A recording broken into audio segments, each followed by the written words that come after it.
Ini hari kedua setelah apa yang aku alamin kemarin. Aku cuman berpikir, aku cuma nyalahin diri aku sendiri. Aku cuma bingung. Aku juga nggak tahu apa yang harus aku lakuin. Semua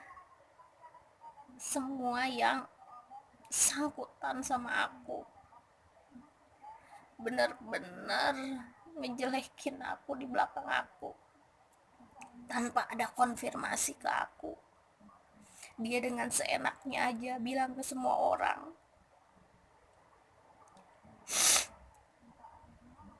Aku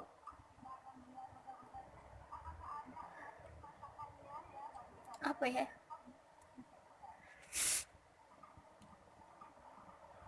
aku dibilang rentenir, dibilang ini, dibilang itu,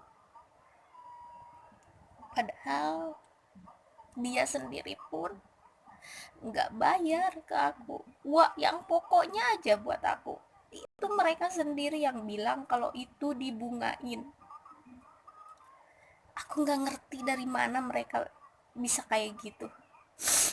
Mungkin mereka cuma mau apa ya,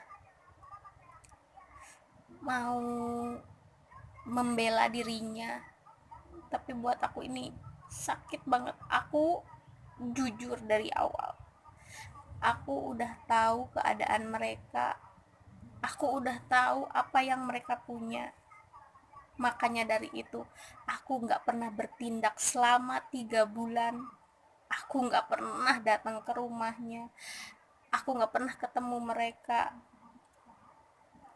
Mereka pun gak pernah datang ke aku, seenggaknya untuk bilang, oh iya aku belum punya uang, nanti ya di saat aku punya uang.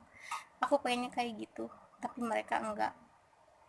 Semua orang yang punya sangkutan kalau ketemu di jalan itu seenggaknya kesempatan kan buat kita ngomong. Kalau kita nanya wajar dong, kapan mau bayar, itu aja. Jangan kayak gitu, seenggaknya marah.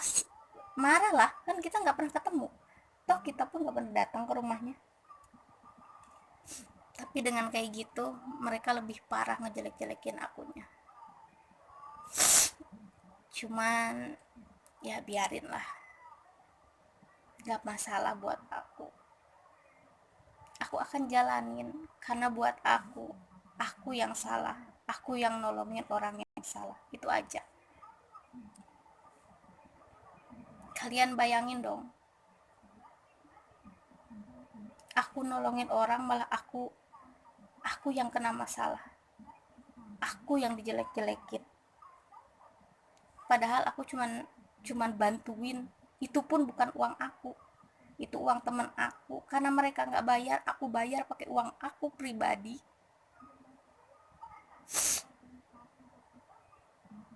Jadi gimana?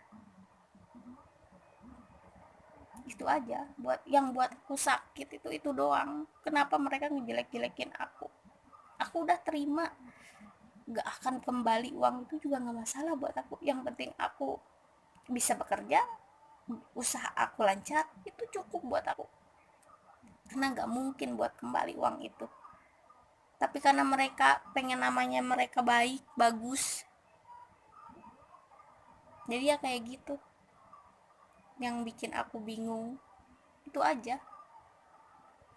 Tapi buat pelajaran lah, ya sudah, aku jalanin, biarin. Ini bulan 3 tahun 2020.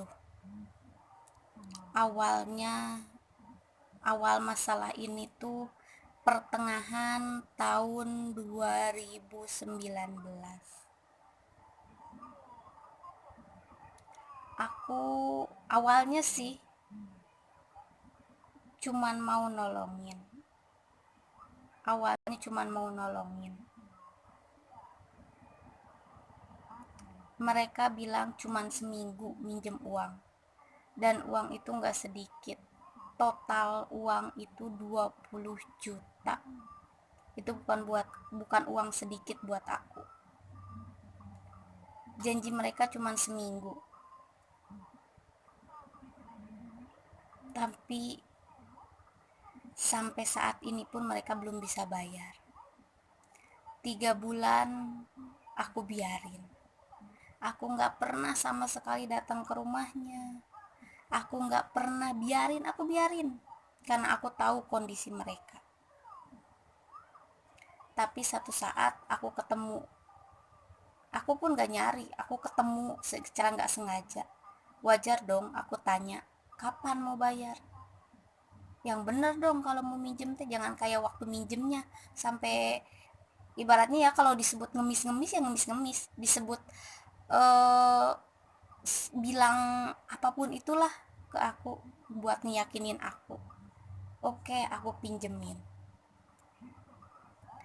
Masih nggak bisa. 3 bulan aku tungguin, masih nggak bayar. Wajar dong aku datang ke rumahnya. Tapi tetaplah, yang namanya orang kayak gitu mungkin udah terbiasa kali ya. Udah terbiasa didatengin orang, udah terbiasa kayak begitu, melupakan kewajiban. Kalau buat aku udah bilang, mau berapapun, awalnya sih aku nggak mau ya dicicil, karena aku pun uangnya ngasihnya secara langsung gitu. Cuman aku tahu kondisi mereka, jadi aku bilang terserah kalian mau cicil berapapun aku terima, asal ada niatan, seenggaknya dia mau bayar. Cuman sampai sekarang pun enggak. Dan yang terakhir, kemarin tanggal 12 bulan 3, aku didatengin petugas. Udah berkali-kali aku didatengin petugas. Aku bilang uangnya udah aku titipin, cuman ya gimana dong, orangnya gak mau bertanggung jawab. Jadi wajar dong aku datang ke rumahnya, cuman mau menanyakan gimana ini masalahnya.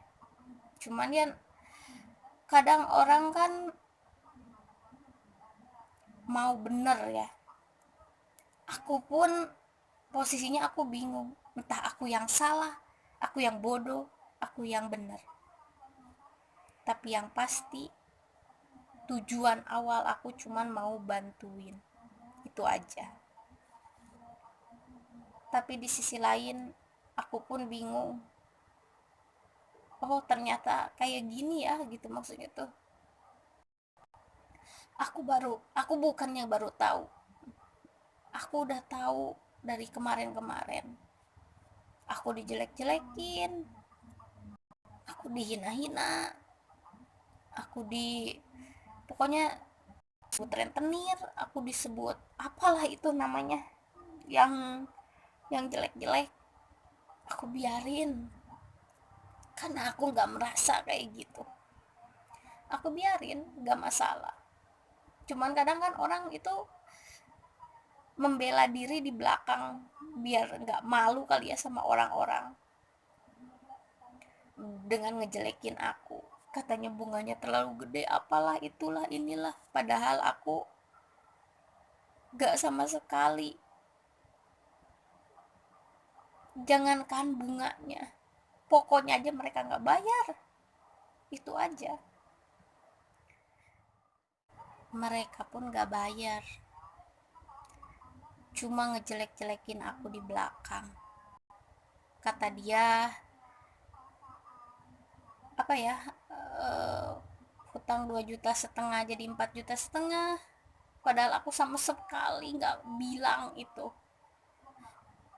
Hutang 500.000 jadi 800, kata dia. Itu buat aku nyakitin. Kalaupun itu benar buat aku yang ngomong, mungkin aku punya uangnya, nggak masalah aku dibilangin dijelek-jelekin, nggak masalah aku dijelek-jelekin. Kalau itu memang benar mereka bayar, kalau benar mereka bayar itu segitu totalnya, jangankan bayar segitu, 10.000 pun mereka nggak bayar ke aku.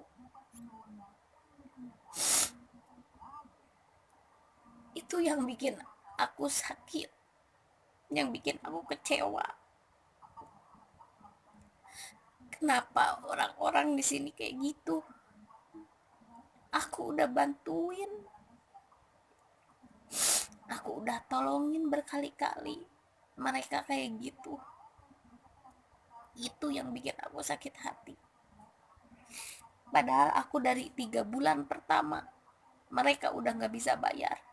Aku cuman pengen apa ya, unek-unek yang di aku bilangin ke mereka, aku jangankan uang segitu, aku nyari uang aja dari harga 1.000 loh.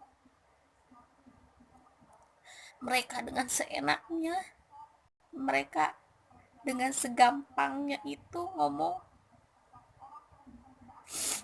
kayak gitu, dan mereka nggak bayar. Kalau mereka bayar aku terima, toh uangnya ada di aku kan. Jadi ya bodo amat mereka mau bilangin apa kayak di belakang aku. Ini jelas-jelas mereka nggak bayar sama sekali ke aku. Itu aja. Dan satu hal lagi, ada nggak kita bikin perjanjian ya, kita bikin perjanjian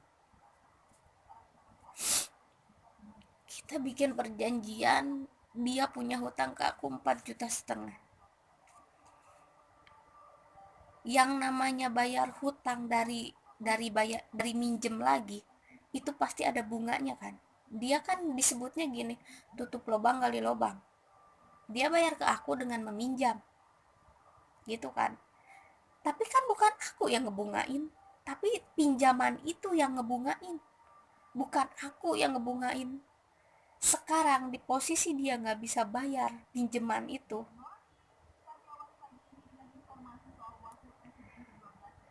dia bilang ke aku sakit hatinya itu doang. Aku datang ke rumah dia, aku yang mau minta uang aku balik, minta kewajiban dia, malah aku yang nangis di sana. Aku nangis bukan karena aku merasa salah, aku nangis karena kata-kata dia yang bilang, kamu mah lebih dari rentenir, kata dia minjeminnya. Kamu mah lebih dari apalah, itu kata-kata yang gak enak banget aku denger. Itu yang bikin aku nangis, dan itu dibilangin ke setiap orang sama dia.